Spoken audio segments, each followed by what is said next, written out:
Hi friends, എല്ലാവർക്കും പുതിയൊരു വീഡിയോയിലേക്ക് സ്വാഗതം. നമ്മൾ ഇന്നൊരു നൈറ്റ് റൊട്ടീനാണ് കേട്ടോ. ഒരു 6:45 ആയിട്ടുണ്ട് ഇപ്പോൾ സമയം. കാശി ട്യൂഷന് വിട്ടിട്ടുണ്ടേ. അപ്പം നമുക്ക് കുറച്ച് സാധനങ്ങളൊക്കെ വാങ്ങിക്കാനുണ്ട്. വാങ്ങിച്ചിട്ട് വന്നിട്ട് വേണം കാശിയെ വിളിച്ചുകൊണ്ട് വരാനേ. അപ്പം കുറച്ച് ദിവസമായിട്ട് മീനൊന്നും കിട്ടുന്നില്ല, മീനൊക്കെ കുറവാണ്. അതുകൊണ്ട് തന്നെ മീൻ വാങ്ങിക്കാൻ പോയിട്ടും ഇല്ലായിരുന്നു. നമ്മൾ ഉണക്കമീനും ഉണക്ക കൊഞ്ചൊക്കെ വെച്ച് അഡ്ജസ്റ്റ് ചെയ്തുകൊണ്ടിരിക്കുമായിരുന്നു. അങ്ങനെ ചിക്കൻ വാങ്ങിക്കാനായിട്ടാണ് രാത്രി പോയത്. അപ്പോൾ ഇതൊരു വണ്ടിയൊക്കെ പോകുന്നുണ്ട്, അതിൻ്റെയാണ് സൗണ്ടിൻ്റെ ഇടയിൽ കൂടെ കേൾക്കുന്നത്. അങ്ങനെ പിന്നെ നമ്മൾ അവിടുന്ന് ചിക്കൻ വാങ്ങിച്ചിട്ട് നേരെ അടുത്തുള്ള സൂപ്പർ മാർക്കറ്റിലോട്ട് കയറി കുറച്ച് ഐറ്റംസൊക്കെ വാങ്ങിക്കാനുണ്ടായിരുന്നു.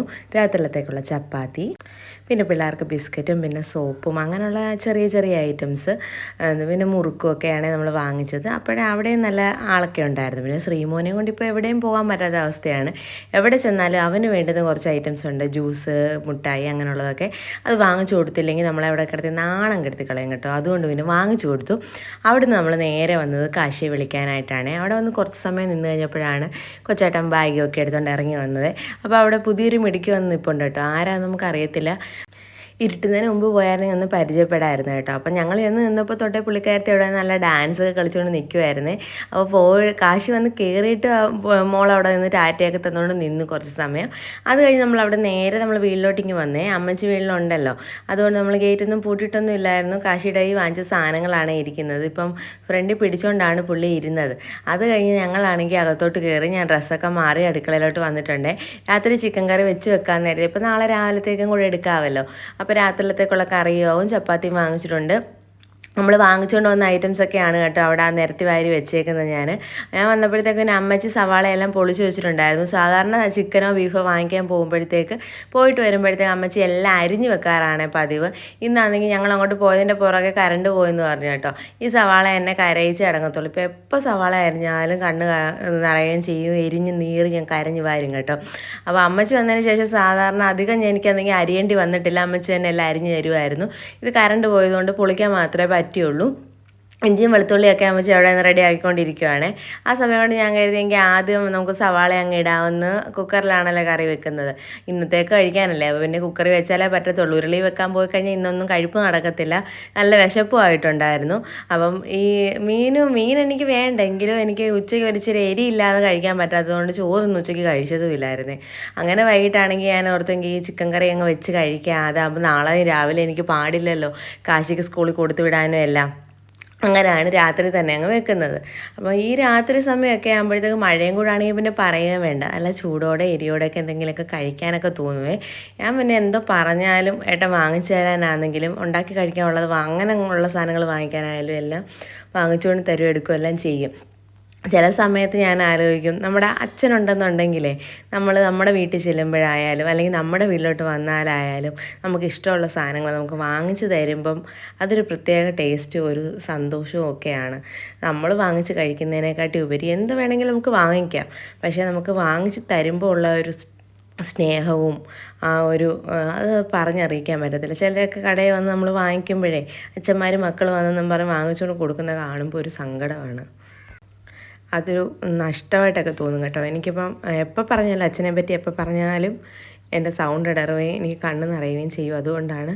അപ്പം അതൊക്കെ പോട്ട് നമുക്ക് നമ്മുടെ വിഷയത്തിലേക്ക് വരാം. അങ്ങനെ ഞാനാണെങ്കിൽ ചിക്കൻ കറി വെക്കാനുള്ള തയ്യാറെടുപ്പിലാണ് കേട്ടോ. സവാളയും ഇഞ്ചിയും വെളുത്തുള്ളിയും എല്ലാം നമ്മുടെ വരണ്ട് വന്നിട്ടുണ്ട്. അത് ഞാനാണെങ്കിൽ ഓഫ് ചെയ്ത് വെച്ചേക്കുവാണേ. അത് കഴിഞ്ഞപ്പോൾ നമ്മുടെ മുളക് പൊടി, മല്ലിപ്പൊടി, മഞ്ഞൾപ്പൊടി ഇതെല്ലാം കൂടെ നമ്മൾ മൂപ്പിക്കാനായിട്ട് വേറൊരു പാത്രത്തിലോട്ട് എടുക്കുവാണേ. സാധാരണ ഞാൻ നമ്മുടെ കുക്കറിൽ തന്നെ ഇട്ടങ്ങ് വരട്ടുവാണ് ചെയ്യുന്നത്. ഒരു വട്ടം ഞാനാണെങ്കിൽ ഒരുപാടുള്ളത് കൊണ്ട് ഇങ്ങനെ ചെയ്ത് നോക്കിയപ്പോൾ നല്ല കളറും ഉണ്ടായിരുന്നു, ടേസ്റ്റും ഉണ്ടായിരുന്നു. അതുകൊണ്ട് ഞാൻ ഓർത്തിന് ഇങ്ങനെ ചെയ്യുന്നതായിരിക്കും നല്ലത്. അപ്പോൾ നല്ലതായിട്ട് മൂത്ത് വരും. നമ്മൾ സവാളയ്ക്കകത്ത് ഇടുമ്പോൾ അത്രയും മൂത്ത് വരത്തില്ല, വെള്ളത്തിൻ്റെ ഒരു അംശം ഉള്ളത് കൊണ്ട്. അങ്ങനെ പിന്നെ മൂത്ത് വന്ന പൊടികളെല്ലാം കൂടെ ഞാൻ ഈ സവാളയ്ക്കകത്തിലോട്ട് തന്നെ ഇടാൻ പോവാണ്. അപ്പോൾ ശ്രീമോൻ ഇങ്ങനെ നടക്കുന്നുണ്ട്. ഏട്ടനാണെങ്കിൽ നാളത്തേക്കുള്ള തേങ്ങയാണ് പൊതിക്കുന്നത്. അപ്പം നമ്മുടെ തേങ്ങയിൽ നിന്ന് തന്നെ നമുക്ക് ആവശ്യത്തിനനുസരിച്ച് തേങ്ങ തീരുന്നതനുസരിച്ച് ഓരോ തേങ്ങ വീഴുന്നുണ്ട്. അതുകൊണ്ട് വലിയ കുഴപ്പമില്ല, നമ്മൾ തേങ്ങ വാങ്ങിക്കേണ്ടി വന്നില്ല. അപ്പോൾ ഇന്ന് എനിക്ക് തേങ്ങ തീർന്നു, വൈകുന്നേരം ആയപ്പോൾ ഒരു തേങ്ങ വീണു. അപ്പോൾ ഈ തേങ്ങ തീർന്നു കഴിയുമ്പോൾ അടുത്ത തേങ്ങ വീഴും. അതുകൊണ്ട് പിന്നെ കുഴപ്പമില്ല കേട്ടോ. തേങ്ങ പിരിക്കാൻ ആളെ വിളിക്കുവാണെങ്കിലും മഴയല്ലേ, കയറി കഴിഞ്ഞാൽ നമുക്ക് റിസ്ക്കാണ്. അതുകൊണ്ട് പിന്നെ ഞാനാണെങ്കിൽ തേങ്ങ വിരിക്കാനുള്ള ആളെ വിളിച്ചില്ല. അപ്പോൾ ഏട്ടൻ തേങ്ങ തിരുമ്മിക്കൊണ്ടിരിക്കുകയാണ്. അപ്പോൾ നാളെ രാവിലെ എനിക്ക് എളുപ്പമാണല്ലോ, അപ്പോൾ അതങ്ങ് തിരുമ്മി തരാവുന്ന രീതി. പൊട്ടിച്ചപ്പോൾ ഇച്ചിരി വല്ലാത്ത രീതിയിലായിപ്പോയി, നല്ല രീതിയിൽ പൊട്ടിയില്ല. അതുകൊണ്ട് ഏട്ടൻ അത് പൊട്ടി തിരുമ്മി തരുവാണ്. അപ്പോൾ ഞാനാണെങ്കിൽ ചിക്കനൊക്കെ ഇട്ടു. ചിക്കനെല്ലാം അമ്മച്ചി കഴുകി തന്നായിരുന്നേ. അങ്ങനെ ചിക്കൻ നമ്മുടെ അരപ്പിലോട്ട് ഇട്ടിട്ട് വെള്ളം സാധാരണ ഞാൻ ഒഴിക്കുന്നതല്ല. നമ്മളാണെങ്കിൽ ഇഞ്ചിയും വെളുത്തുള്ളിയും കുറച്ച് ദിവസത്തേക്കും കൂടെ നമ്മളങ്ങ് അരച്ച് വെച്ചിട്ടുണ്ടായിരുന്നേ. 2 ദിവസത്തേക്കും കൂടെ എടുക്കാനുള്ള ഇഞ്ചിയും വെളുത്തുള്ളിയും ഉണ്ടായിരുന്നു. അമ്മച്ചി അരിഞ്ഞപ്പോൾ എല്ലാം ഒരുപാട് എടുത്ത് വെച്ച് അരിഞ്ഞു. അപ്പോൾ ഞാൻ ആ മിക്സി കഴുകിയ വെള്ളമാണ് അതിലോട്ട് ഒഴിച്ചത്. അത് കഴിഞ്ഞ് അത് അടച്ച് വെച്ചിട്ട് നമ്മൾ നേരെ ഇപ്പുറത്തോട്ട് ഇങ്ങ് വന്നു കേട്ടോ. എൻ്റെ വർക്ക് ഏരിയ ആണ് അപ്പുറത്ത്, ഇതാണ് എൻ്റെ കിച്ചൺ. പക്ഷേ എല്ലാം ഞാൻ അപ്പുറത്ത് തന്നെയാണ് വെച്ചേക്കുന്നത്. അപ്പോൾ ഇവിടെ നല്ല നീറ്റായിട്ട് കിടക്കും. നമ്മളെ ജോലിയെല്ലാം കഴിയുമ്പോൾ ഈ ഉണ്ടാകുന്ന പാത്രങ്ങളൊന്നും ഇവിടെ വെക്കണ്ടല്ലോ. അങ്ങനെ പിന്നെ തേങ്ങയെല്ലാം എടുത്ത് ഞാൻ കൈയോടങ്ങ് ഫ്രീസറിലോട്ട് വെച്ചേക്കാമെന്ന് കരുതി. ഫ്രീസറിലാണ് തേങ്ങ തിരുമിയത് വെക്കുന്നത്. അതാകുമ്പോൾ നമ്മൾ എടുക്കുന്ന സമയം നല്ല ഫ്രഷ് ആയിട്ട് അതിരിക്കും. അതുകൊണ്ടാണ് അങ്ങനെ ചെയ്തത്. അത് കഴിഞ്ഞ് ഏട്ടനെ പറഞ്ഞു രാത്രി കുറച്ച് ചോറുണ്ടായിരുന്നു, അപ്പോൾ എനിക്ക് ചോറ് മതി, ഇച്ചിരി പച്ചമോരും കൂടെ ആക്കാമെന്ന് പറഞ്ഞു. ഞാൻ പറഞ്ഞെങ്കിൽ ശരി പച്ചമോരാക്കിക്കോ എന്ന് പറഞ്ഞിട്ട് ഞാൻ നമ്മുടെ ചിക്കൻ കറി എന്തുവായെന്ന് നോക്കാൻ വന്നപ്പോഴത്തേക്ക് ബിസിലില്ല. പിന്നെ ഒരു ബിസിലടിച്ചാൽ പിന്നെ ഒരു അനക്കവും ഇല്ല. പിന്നെ നോക്കിയപ്പോൾ ഗ്യാസ് തീർന്നു. അങ്ങനെ പിന്നെ ഏട്ടനാണെങ്കിൽ ഗ്യാസ് ഫിറ്റ് ചെയ്ത് തന്നു. എനിക്ക് ഇത്ര നാളായിട്ട് ഗ്യാസ് ഫിറ്റ് ചെയ്യാൻ അറിയത്തില്ല കേട്ടോ. അറിയത്തില്ലെന്നുള്ളതാണ്, ഞാൻ ഇതുവരെ ചെയ്ത് നോക്കിയിട്ടില്ല. എനിക്ക് പേടിയാണ്. ഇപ്പം നമ്മൾ ചെയ്യുന്ന കൂട്ടത്തിൽ ലീക്ക് ആയാലോ എന്നുള്ള പേടി കൊണ്ട് ഞാനത് ചെയ്യാറേ ഇല്ല. ഏട്ടനില്ലെങ്കിൽ രേണിച്ചേച്ചിയെ വിളിച്ചാണ് ചെയ്യിക്കുന്നത്. ഇത്രയും വർഷമായിട്ട് പോലും എനിക്കത് ചെയ്യാൻ അറിയത്തില്ല, പേടിയായതുകൊണ്ട്. അങ്ങനെ പിന്നെ ശ്രീമോനാണെങ്കിൽ ഫ്രിഡ്ജ് ഇടയ്ക്കിടയ്ക്ക് വന്ന് ഫ്രിഡ്ജ് തുറന്ന് നോക്കും, മുട്ടായി ഉണ്ടോ എന്ന് നോക്കുന്നതാണ്. പിന്നെ അതിനകത്തിൽ ആ ഒരു സ്വിച്ച് ഞെക്കി ഇരിക്കുവേ, കളിയാണത്. എത്ര പറഞ്ഞാലും അവൻ കേൾക്കത്തതുമില്ല. അങ്ങനെ പിന്നെ ഞാൻ അവനെ വഴക്ക് പറഞ്ഞ് വിട്ടിട്ട് ഞാൻ വന്ന് അരി നമുക്ക് നാളത്തേക്കുള്ളതാണ് റൈസ് കുക്കറിൽ വെക്കാനുള്ളത്. ഞാനാണെങ്കിൽ തിളപ്പിച്ച് വെക്കാനായിട്ട് അരി കഴുകി അതിനകത്തിൽ ഇട്ടിട്ടുണ്ട്. അത് കഴിഞ്ഞ് നമ്മുടെ പാതകമെല്ലാം ഞാനങ്ങ് തേച്ച് കഴുകി അങ്ങ് എടുക്കുവാണ് കേട്ടോ. അത് വൃത്തിയാക്കി ഇട്ട് കഴിഞ്ഞാൽ പകുതി ആശ്വാസമാവും. ഇപ്പോൾ ഈ മഴയും കൂടെ ആയതുകൊണ്ട് ഭയങ്കര ഈച്ച ശല്യമാണ്. ഈച്ച സഹിക്കാൻ വയ്യ. ഞാനാണെങ്കിൽ ആ ഈച്ച പിടിക്കുന്ന ആ ഒരു ഇതുണ്ടല്ലോ, പശയുടെ ഒരു ബുക്ക് പോലെ, അത് നിവർത്തിയൊക്കെ വെച്ചാണ് ഈച്ച പിടിക്കുന്നത്. അല്ലാതെ ഒരു രക്ഷയില്ല. ഒരുപാട് ഞാൻ ട്രൈ ചെയ്ത് നോക്കി, ഒന്നിലും ഒരു വർക്കൗട്ടും കണ്ടില്ല കേട്ടോ. അത് കഴിഞ്ഞ് പിന്നെ ഞാനാണെങ്കിൽ ചപ്പാത്തി ഉണ്ടാക്കാൻ വേണ്ടി ചപ്പാത്തി എടുത്തുകൊണ്ട് പോവാണ്. കാശിക്ക് ചപ്പാത്തി മതി, എനിക്ക് ചപ്പാത്തി മതി എന്നുള്ള പ്ലാനാണ്. അമ്മച്ചിക്ക് പുട്ടാണ്. അപ്പം ഏട്ടന് ചോറും. അപ്പോൾ ഓരോരുത്തർക്കും ഓരോന്നാണ്, ബൊഫയാണ്. അമ്മച്ചിക്ക് ഈ പാക്കറ്റ് ചപ്പാത്തി ഇഷ്ടമല്ല. കുഴച്ച് വരുത്തി ഉണ്ടാക്കാൻ നടക്കുന്ന കാര്യമല്ല. എനിക്കിപ്പോൾ ഇവിടെ സമയമില്ലാത്തതുകൊണ്ടാണ്. പണ്ടൊക്കെ ചെയ്യുമായിരുന്നു, ഇപ്പോൾ ചെയ്യാനൊന്നും വയ്യ എന്നുള്ളതല്ല, സമയവും ഇല്ല, സമ്മതിക്കത്തതും ഇല്ല പിള്ളേരാണെങ്കിലും ഒന്നും. ഇത് തന്നെ എടുപിടിയെന്നാണ് നമ്മൾ ഓരോരോ കാര്യങ്ങളും ചെയ്യുന്നത്. അപ്പം ഞാനാണെങ്കിൽ ചപ്പാത്തി മടക്കിയാണ് വെക്കുന്നത്. അപ്പം കുറേ നേരത്തേക്ക് നമുക്ക് ആ ചൂട് നിൽക്കും. എനിക്ക് ചൂടോടെ ചപ്പാത്തി കഴിച്ചില്ലെങ്കിൽ എനിക്കിഷ്ടമല്ല. എൻ്റെ ഡ്രസ്സിൻ്റെ കൈ നിങ്ങളൊക്കെ ശ്രദ്ധിച്ച് കാണുമല്ലേ.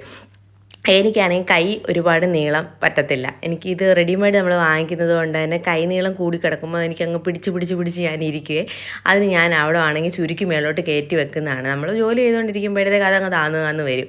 എനിക്കാണെങ്കിൽ അങ്ങനെ ഒരു കുഴപ്പമുണ്ട്. കഴിവതും വാങ്ങിക്കുന്നതിൻ്റെ എല്ലാം കൈ ഞാൻ ഒന്നെങ്കിൽ എനിക്ക് 3/4 വേണം, അല്ലെങ്കിൽ കുറച്ചും കൂടെ മുകളിലായിട്ട് നിൽക്കണം. ഇത് മുകളിലും താഴെ അല്ലാത്തൊരവസ്ഥ നിൽക്കുന്നതുകൊണ്ടാണ് ഞാനിത് ചുരുട്ടി മേലോട്ട് കയറ്റി വെക്കുന്ന കൈ. എങ്കിൽ എനിക്ക് നിൽക്കാനും എടുക്കാനും ഒക്കെ ഒരു കംഫർട്ട് എനിക്ക് തോന്നത്തുള്ളൂ. അത് കഴിഞ്ഞപ്പോഴേ നമ്മുടെ കറികളെല്ലാം റെഡി ആയിട്ട് ചപ്പാത്തി ഉണ്ടാക്കി ചോറും എടുത്തു എല്ലാം എടുത്തുകൊണ്ട് ഞാനാണെങ്കിൽ ഡൈനിങ് ടേബിളിൽ കൊണ്ടുവെക്കുവാണ്. കറി റെഡി ആയപ്പോഴത്തേക്ക് അച്ഛനെയും മകളെയും വിളിച്ച് ഞാനാണെങ്കിൽ ടേസ്റ്റ് നോക്കിയിട്ടുണ്ടായിരുന്നു. സൂപ്പറാന്ന് പറഞ്ഞപ്പോഴത്തേക്ക് കാശി നല്ല ഉത്സാഹത്തിൽ വന്നിരുന്നുകൊണ്ട് ഫുഡ് കഴിക്കാനായിട്ട് എല്ലാം പറക്കി വെക്കുന്നൊക്കെ ഉണ്ടായിരുന്നേ. ഞാൻ അമ്മച്ചിയെ വിളിച്ച് എന്നെ കുഴഞ്ഞു. അമ്മച്ചി പറഞ്ഞു നീ വീഡിയോ എടുക്കുമല്ലേ, ഞാൻ അങ്ങോട്ട് ഞാൻ വരത്തില്ലെന്ന് പറഞ്ഞു. ഞാൻ പറഞ്ഞു ഇവിടെ വന്നിരുന്ന് കഴിക്കാം, അമ്മച്ചിയെ കാണത്തില്ല, അമ്മച്ചി തിരിഞ്ഞിരുന്നാൽ മതി എന്നൊക്കെ ഞാൻ പറയുന്നുണ്ട് കേട്ടോ. അമ്മച്ചി ലാസ്റ്റ് പറഞ്ഞു അമ്മച്ചി വന്ന് അവിടെ ഇരുന്ന് കേട്ടോ കഴിക്കാനായിട്ട്. അമ്മച്ചിക്ക് പുട്ട് മതി എന്ന് പറഞ്ഞ്, ചപ്പാത്തി വേണ്ട, ചോറും രാത്രി ഇനി വേണ്ടാന്ന് പറഞ്ഞ് കഴിക്കുന്നതാണ്. ചോറങ്ങനെ രാത്രിയിൽ മീനും ഇറച്ചിയൊന്നും അങ്ങനെ അധികം കഴിക്കത്തില്ല അമ്മച്ചി. പിന്നെ നിർബന്ധിച്ച് ചൂടോടായതുകൊണ്ട് പുട്ടെടുത്തിട്ടുണ്ട്. ഞാൻ ഫുഡ് കഴിക്കാൻ വേണ്ടി വന്നപ്പോഴത്തേക്ക് അമ്മച്ചി പോയി അപ്പുറത്ത് ഇരുന്ന് കഴിഞ്ഞു. അമ്മച്ചിക്ക് ഇവിടെ ഇരിക്കേണ്ട, അമ്മച്ചി ന്യൂസ് ഇട്ടേക്കും, അത് കണ്ടുകൊണ്ടിരിക്കണം. വെച്ചാൽ കാശി കഴിക്കുന്ന സമയത്ത് ന്യൂസ് ഇടാൻ പറ്റത്തുള്ളൂ. അല്ലെന്നുണ്ടെങ്കിൽ അവൻ്റെ ഏതാണ്ട് ജുംജാനയൊക്കെ കൊണ്ടിടും. അതൊക്കെ കാർട്ടൂണൊക്കെയാണ് കേട്ടോ. അതൊക്കെ ഇട്ടേക്കും, നമുക്കൊന്നും മനസ്സിലാകത്തുമില്ല, ദേഷ്യവും വരും, അമ്മച്ചിക്കൊന്നും കാണാനും പറ്റത്തില്ല. അപ്പോൾ ഇപ്പോൾ ഫുഡ് കഴിക്കുന്ന സമയം കൊണ്ട് എന്തോ ആയാലും കാണാമെന്നും പറഞ്ഞാൽ അമ്മച്ചി അവിടെ പോയിരുന്നു. അങ്ങനെ ഞങ്ങളെല്ലാവരും ഫുഡ് കഴിച്ചതിന് ശേഷം ഞാൻ പാത്രങ്ങളെല്ലാം കഴുകി വെച്ചു. അല്ലെന്നുണ്ടെങ്കിൽ രാവിലെ എഴുന്നേറ്റ് വരുമ്പോഴത്തേക്ക് എനിക്ക് ഭ്രാന്ത് പിടിക്കും കേട്ടോ. ഇതെല്ലാം കൂടെ കാണുമ്പോഴത്തേക്ക് നമ്മുടെ അടുക്കള നീറ്റായിട്ട് കിടക്കുവാണെങ്കിൽ രാവിലെ വന്ന് കയറുമ്പോഴേ നമുക്കൊരു സന്തോഷവും നമുക്കൊരു ഉത്സാഹത്തോടെ നമുക്ക് ഇന്നെല്ലാം ചെയ്യാൻ പറ്റും. അല്ലെന്നുണ്ടെങ്കിൽ ആദ്യമേ ആ പാത്രം കഴുകലായിരിക്കും വരുന്നത്, ഒരു സ്മെല്ലും കാണും നമ്മുടെ അടുക്കളയിൽ. അതുകൊണ്ട് നമ്മളതെല്ലാം കഴിഞ്ഞ് ഞാൻ അടുക്കളയും ലൈറ്റ് ഓഫ് ചെയ്തിട്ട് നേരെ മക്കളുടെ അച്ഛൻ്റെ അടുത്തോട്ട് പോയി കേട്ടോ. അവിടെ ചെന്നപ്പോഴത്തേക്ക് അവിടെ ഡാൻസിൻ്റെ മേളകമാണ്. അമ്മച്ചി സീരിയൽ കണ്ടുകൊണ്ടിരിക്കുകയാണ്. അപ്പം കാശിയാണെങ്കിൽ പപ്പയുടെ ഫോണിൽ പാട്ടിട്ടിട്ട് ഡാൻസ് കളിക്കുകയാണ്. ഇപ്പം മെയിൻ ഒരു സ്റ്റെപ്പ് ശ്രീമോൻ്റെ അതാണ് കേട്ടോ. ഈ കൈ വെച്ച് ഇങ്ങനെ കറക്കി കാണിക്കും. ആ ഒരു സ്റ്റെപ്പ് മാത്രമേ ഉള്ളൂ ശ്രീമോന്. ബാക്കി സ്റ്റെപ്പുകളെല്ലാം ഇട്ട് എല്ലാവരും കൂടെ ഡാൻസ് കളിച്ച് കഴിഞ്ഞ് പിന്നെ ടി വിയും കണ്ട് പോയി കിടന്ന് ഉറങ്ങി കേട്ടോ. ഇന്നത്തെ ദിവസം ഇത്രയൊക്കെ ഉള്ളായിരുന്നു. രാത്രിയിലത്തെ വ്ളോഗ് ആയതുകൊണ്ട് തന്നെ കുറച്ചേ ഉള്ളൂ, രാവിലെ എടുക്കാൻ സമയമില്ലാഞ്ഞിട്ടാണ് കേട്ടോ. അപ്പോൾ വീഡിയോ ഇഷ്ടപ്പെട്ടെങ്കിൽ എല്ലാവരും ലൈക്ക് ഷെയർ സബ്സ്ക്രൈബ് ചെയ്ത് സപ്പോർട്ട് ചെയ്യുക. Tata bye bye, see U.